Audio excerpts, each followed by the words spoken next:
Hi everyone, it's Arsh Ellahi, and today what I'm going to be giving you is 5 top tips as to how to systemize your HMO. Very simple, 5 straightforward tips, and it's short, sharp and to the point. So let's get straight to it. If you like the video, press subscribe underneath and also send me a quick comment and I'll try and respond back to you as quickly as possible. More importantly, share and like it. So tip number 1, setting up the HMO.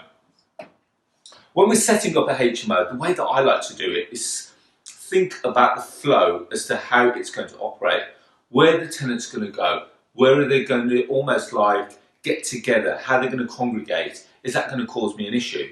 Now, this may sound a little bit cold, but in all my HMOs, I have no communal space. Well, when I say no communal space, we're talking about a living room. And the reason I don't put communal lounges is because at some point, all these people who are probably strangers to each other are going to have a bit of a conflict of interest. One person wants to watch one channel, another person wants to watch another channel. So I try and alleviate that so that they have TV points in every room. So little things like that, when you're setting up the HMO, is really important, which will allow you to have a harmonious HMO. Tip number 2. Now, we could all have something that looks like this. Can you see that? So, we can all have massive bunches of keys, but in actual fact, I've got something called, and I have lost it, here it is. I've got something called the master key system. And what this does, this actually takes me around every property and every room. Now, just so you know, when I set it up, I wanted to make sure that gone are the days where, these are all the backups by the way, these are all the backups, so if I was to ever lose this or I can't get into a room or if I need to have a copy cut for a tenant, I can go to that and I can get the individually room cut. Whereas if I've got an issue, if there's an emergency, I literally just use this key and I can get anywhere very quickly. It's very easy and cost effective to set this up. And if you're setting up a HMO, I would seriously suggest this. More importantly, you can give that key to maintenance people, you can give it to the police, you can give it to the fire brigade. Give it to the police, you won't have any kicked in doors, or if there's an issue, they won't go and force the door because you've given them a key and access to your property. Tip number 3 is a really big one. So, tip 2 was master key. Tip number 3, very simple, head tenant. Now, in all my HMOs, especially the larger ones, so I've got one in West Bromwich, which is a 23-bed HMO, and it takes me approximately 20 minutes a week to manage that property. How do I do that? Very simply, I don't want 23 people calling me and saying, Arsh, I need to speak to you about this or I need to speak to you about that. I divert all the traffic to one person in that building. That's the head tenant.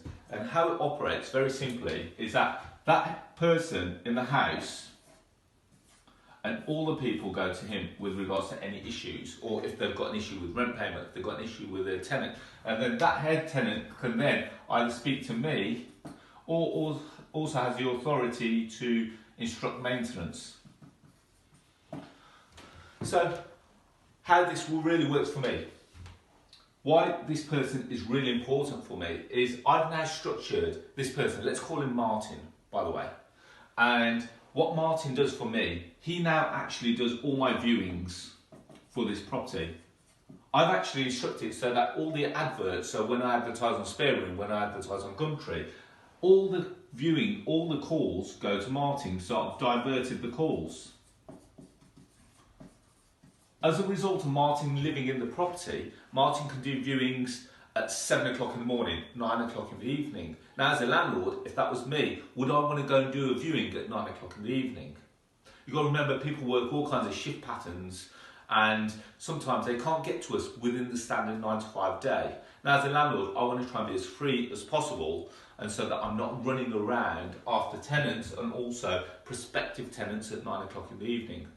By doing that, we're also sending out the wrong message as well. So Martin does that. Obviously, Martin doesn't work for free. So what you can do is give Martin either a payment or a potential incentive And the incentive could be something like a reduction in the rent. Now, what I do with Martin is that he gets an incentive with a reduction in the rent, plus he also gets a payment for every let that he gets. Why it's really important for Martin to do the viewing? Because I don't live in the building. Therefore, I want to make sure that all the people that Martin puts in the building are people that Martin is going to get along with. If someone comes along and Martin doesn't like the look of them, or he thinks, you know what, this person's not really going to work in this building, we won't let the property to him. Martin almost has that authority to let that property to him. We've also given Martin now potential to even sign the tenant up. So we're in the coronavirus at the moment, we're in lockdown. I'm not doing any viewings. However, in that building, Martin is. So these are real big tips as to how you can systemize your HMO. Tip number 4, big one as well, cleaner. Your cleaner is not just your cleaner. Your cleaner is your eyes and ears on the ground. This is the lady that's going to go in your property 2 to 3 times a week. And off the back of that, she should be reporting back to you maintenance issues. So she walks in, bulb's gone, damaged door, kitchen a mess, bathroom's a mess. So what I do with all our cleaners, or what I try to do, is get the cleaners all to have smartphones, and then I give them access to something like a Dropbox or a Google Drive, and I get them to upload the pictures for that property on a weekly basis. Now, why is that important? Because if she goes round this week, and let's just say today we're on the 21st of April, she goes round today, she takes pictures of stuff left in the hallway. There's been a mattress left in the hallway. Takes a picture of it. She notifies the tenant. She then goes into the property 3 days later, takes a picture again. Mattress is still left in the hallway. This is your evidence, should anything ever happen, to say, we took a picture of it on the 19th, we took a picture of it on the 21st, we took a picture of it on the 23rd, we've given you 3 warnings, now we're going to have to deal with it. More importantly, so we've got backup of evidence in Dropbox and Google Drive. So all the pictures that she takes, she uploads it to Dropbox or Google Drive, which is a shared folder between you and the cleaner. Cleaners, what I would suggest, the best cleaners to have are potential cleaners that work for schools. Because let's face it, they either work first thing in the morning before the school opens, or at the end of the school day. What do they do in between? If you find school cleaners, you'll find that, first of all, they're very thorough. Second of all, they're quite productive in their approach. And finally, you'll find that they are actually very good people to work with as well. Very easy to work with. Now, tip number 5, communication. How are you going to communicate with your tenants?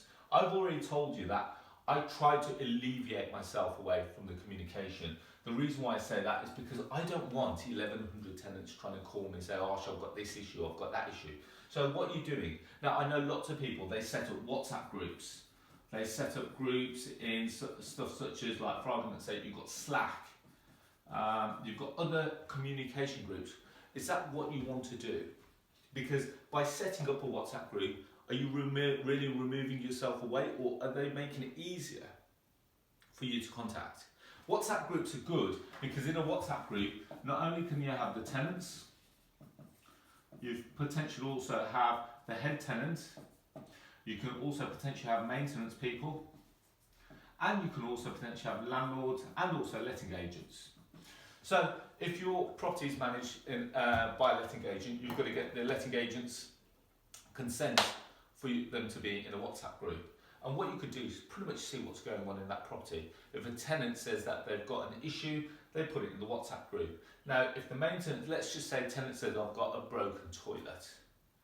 Now, providing that you've got some form of agreement with your maintenance team, the tenants don't need to really call you.